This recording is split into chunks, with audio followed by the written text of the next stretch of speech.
Good afternoon, everyone. Myself is Vigneshwari, Assistant Professor in the Department of Electronics and Communication Engineering from SNS College of Technology. So today I am going to take the topic on Unijunction Transistor under the subject Basic Electrical and Electronic Circuits. So in previous session we had a discussion on the special semiconductor devices like PN junction diodes, silicon control rectifier. And today's session we are going to discuss about UJT and its definition and structure, followed by the principal characteristics and application. So why do we need UJT, right?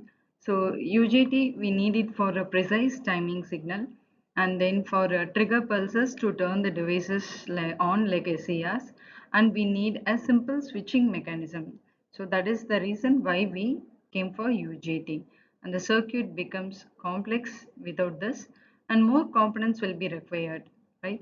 So what is UJT? It is a unijunction transistor with a three-terminal semiconductor device having only one PN junction. And the terminals, as you can see, the terminals are like emitter, base 1, base 2. Unlike BJT, it does not simplify the signals, but it behaves more like a switch. And its a key function is to turns on suddenly when a certain voltage is being reached. Construction of UJT. Now let us see how UJT is constructed. It consists of lightly doped N-type silicon bar, and the two ends of this bar are connected as one for base, the other one for base 2.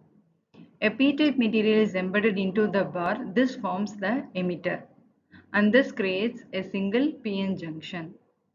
The N-type bar, it behaves like a resistor, and we can divide further into two parts: resistance between emitter and the base 1, and the resistance between emitter and base 2.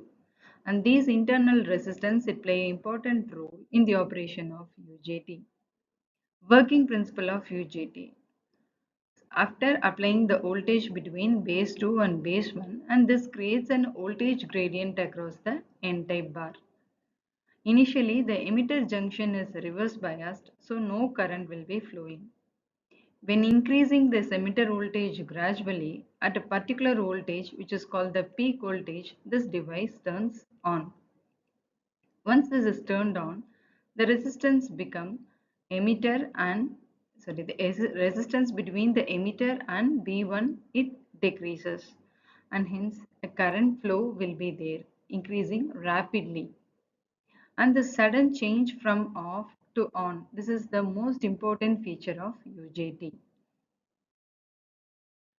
As you can observe from the characteristics, the important peak over here is the negative resistance region. So this is the unique property of the UJT. If voltage increases, normally the current increases, but not in UJT. After triggering, the voltage decreases, but current increases. And this is called the negative resistance. This is important because it is helpful in oscillator circuits, and it enables the pulse generation. And this property makes the UJT useful for the timing circuits.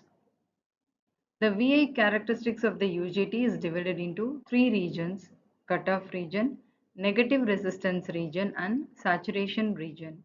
So cutoff region, the emitter voltage is low and the device is off. Only a small leakage current exists. Negative resistance region, the device turns on, the current increases sharply and voltage decreases. And this is very important for the triggering action. Next comes the saturation region. The device fully conducts and acts like a closed switch. So understanding this graph is important in this UJT characteristics. Next is the intrinsic standoff ratio. This is an important parameter of UJT, and this formula is eta is equal to resistance between emitter and the base 1 to that of the summation of both the resistor value. It determines how much the voltage is required to turn on the device, and that influences the peak voltage. So the value ranges between 0.5 to zero point 0.8, and this parameter, it affects the triggering and behavior of the UJT. Applications and advantages. Relaxation oscillators, it generates a periodic signal, And in pulse generator, it produces a triggering pulses, sawtooth wave generator used in generating the timing circuits, and SCR triggering provides a gate pulses to the SCR. Among these, SCR triggering is important parameter application. Advantages: simple construction, low cost, low power consumption, and reliable operation. So finally, UJT has one PN junction and it is a three-terminal device and it shows the negative resistance behavior used mainly for triggering and timing application. These are the references and quick whiz over the topic. The intrinsic standoff ratio of a UJT, it depends upon the interbase resistance, and the UJT is mainly used in oscillators and triggering circuits. So kindly watch the upcoming video on diag. Thank you.